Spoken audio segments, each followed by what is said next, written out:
J'avais vite fait évoquer le fait dans ma story... Putain.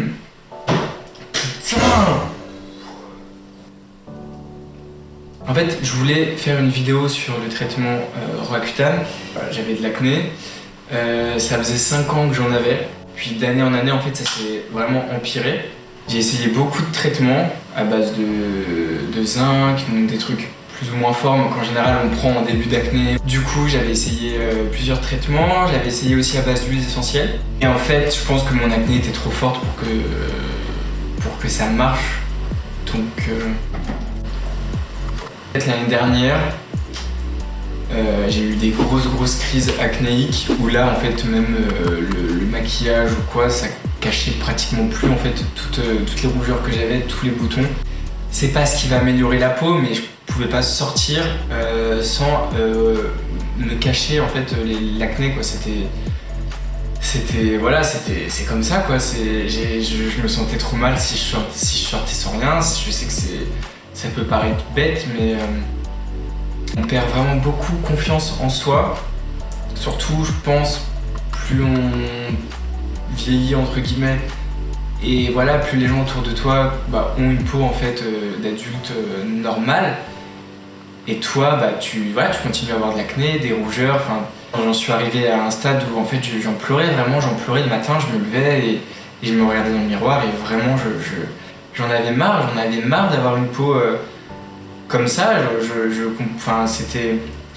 J'avais essayé de mieux manger, de boire beaucoup d'eau parce que boire de l'eau c'est bon pour la peau. En fait, j'arrivais à un stade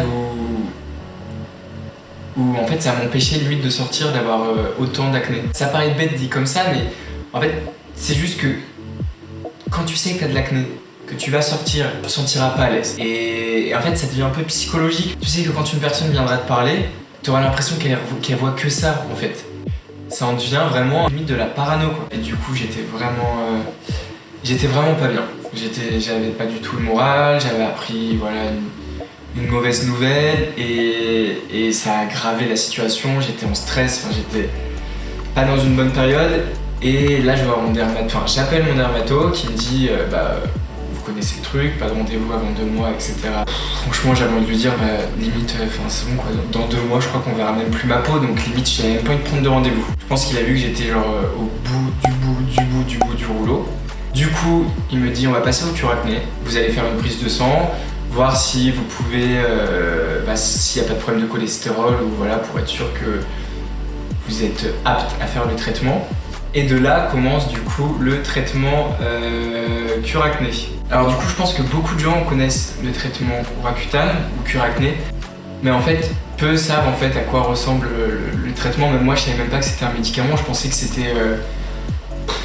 En fait, je savais même pas ce que c'était. Mais voilà, en fait, c'est un médicament ou 2 parce que ça dépend du nombre de milligrammes que tu dois prendre en fonction de ton poids. Du coup, j'ai fait ma prise de sang, donc là tout est bon. Il m'a fait commencer avec une petite dose. Je crois que j'étais à 30 au début. Donc, si tu prends un petit médicament de 20 mg et un autre de 10, une fois par jour. Donc, soit le soir, soit le midi. Et en fait, on va dire après 2 ou 3 semaines de traitement, j'ai commencé à avoir des effets secondaires. Donc des effets secondaires. J'ai commencé à avoir des effets secondaires physiques. Je crois que c'est arrivé par les lèvres très sèches, mais ça arrivait un peu du jour au lendemain. J'avais les lèvres mais très sèches. Je me réveillais certains matins où j'avais les lèvres en sang. Là, c'était... Je saignais des lèvres. Je devais acheter un stick à lèvres peut-être tous les 3 jours. Tellement j'en mettais tout le temps. J'avais la peau toute sèche et les yeux tout irrités, donc tout rouge. Et j'ai commencé à avoir des grosses plaques d'eczéma sur les mains. Après 1 mois, t'es censé refaire une prise de sang. Donc là j'ai refait une prise de sang, tout était ok. Je retourne voir mon dermato, je lui explique mes effets secondaires physiques. Pour les mains, j'étais pas au courant. Je lui dis, je pense que je réagis pas bien au traitement et tout, je comprends pas, mon corps il le rejette. Il me dit, non, les mains c'est normal et tout. Je fais, bon, c'est normal, ça va. Là, il m'augmente du coup la dose à 40 mg. Il me prescrit du coup des crèmes pour les mains, le visage et pour les yeux. Pour les yeux, je mettais en fait une lotion hydratante qui s'appelle Théalose, c'est un petit flacon blanc.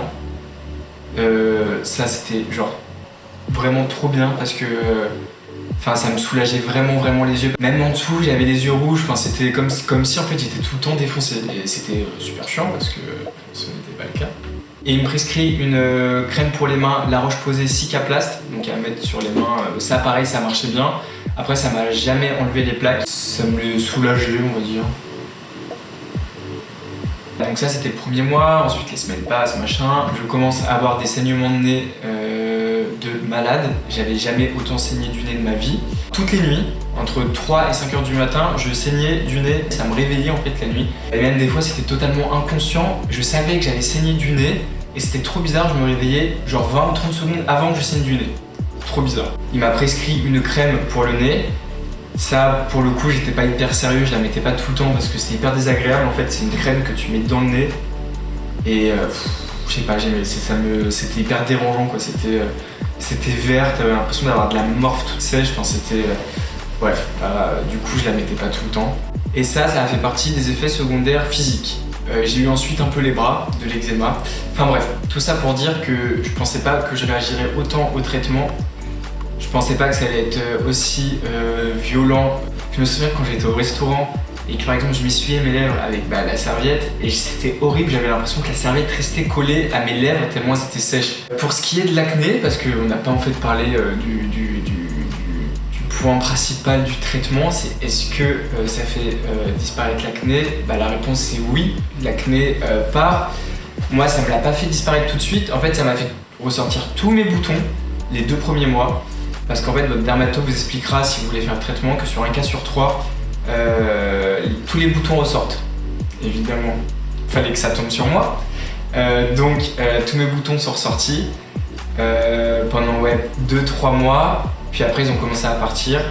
Je l'ai fait pendant 6 mois et c'est vraiment au bout du 4e mois que quasiment, je vais pas dire du jour au lendemain, mais très rapidement, en 3-4 jours, j'avais plus aucun bouton sur le visage. Ça m'a fait bizarre en fait de toucher ma peau et de la sentir toute lisse. Ça m'était pas arrivé depuis des années et c'était très bizarre. Je pense que j'aurais fait la vidéo il y a 2 mois, j'aurais pas eu le même discours parce qu'il y a 2 mois, j'ai pas ressenti les effets secondaires psychologiques. Je dis pas, franchement, je sais que c'est pas du tout à cause de ce traitement-là que je me sentais pas bien parce qu'il y a eu beaucoup de choses qui ont fait que j'étais pas super. C'est très compliqué d'expliquer quelque chose de mental, mais je le sentais que mes humeurs elles étaient pas du tout comme d'habitude. J'étais vraiment à fleur de peau. J'avais des gros coups de déprime. Voilà, le traitement, il m'a pas du tout aidé dans mes moments de déprime. Je pense qu'au contraire, ça a vraiment accentué mon état à ce moment-là. En fait, j'ai décidé d'arrêter le traitement à peu près une dizaine de jours avant la fin de mon traitement. J'étais vraiment, moralement, j'étais pas bien et j'ai compris que le traitement, ça m'aidait pas non plus. Ma peau était redevenue, j'avais plus d'acné et je me suis dit, je prends le risque de l'arrêter 10 jours avant, en espérant que mes boutons ne reviendront pas cet hiver. Mais voilà, j'ai arrêté un petit peu avant la fin du traitement parce que je sentais que ça agissait sur mon humeur. Vraiment, je l'ai senti. Et c'est pour ça que j'ai vraiment un avis très mitigé sur ce traitement parce que j'ai essayé pas mal de trucs, il n'y avait rien qui fonctionnait et c'est le seul traitement qui m'ait enlevé toute mon acné. On m'avait tellement en fait prévenu avec les effets secondaires de la dépression, des envies de suicide, on m'avait tellement prévenu avec ça que en fait je pense qu'inconsciemment je me suis dit écoute, je sais que ça peut arriver et voilà, tu vas essayer de passer au-dessus et au final le fait de passer au-dessus, j'ai complètement arrêté le traitement parce que je me suis dit je peux plus le supporter. J'ai arrêté le traitement.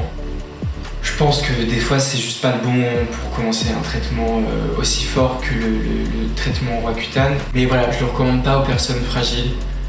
C'est pas pour rien que sur la notice vous avez un truc comme ça énorme des effets secondaires que vous pouvez avoir. Je l'ai lu la notice et franchement ça fait vraiment flipper. Quand on voit qu'une femme ne peut pas tomber enceinte pendant 2 ans après l'utilisation du traitement, là on se dit que c'est quand même quelque chose de très puissant. C'est que forcément dans le corps c'est pas bon, ça vous fait je sais pas ce que ça fait dans le corps à part vous assécher à fond les glandes Si t'as de l'acné, que vraiment ça te gâche la vie, clairement faut le dire, hein, ça joue en fait sur ton état, ça joue sur plein de choses, ça joue sur ton entourage, sur tes amis, sur ta famille.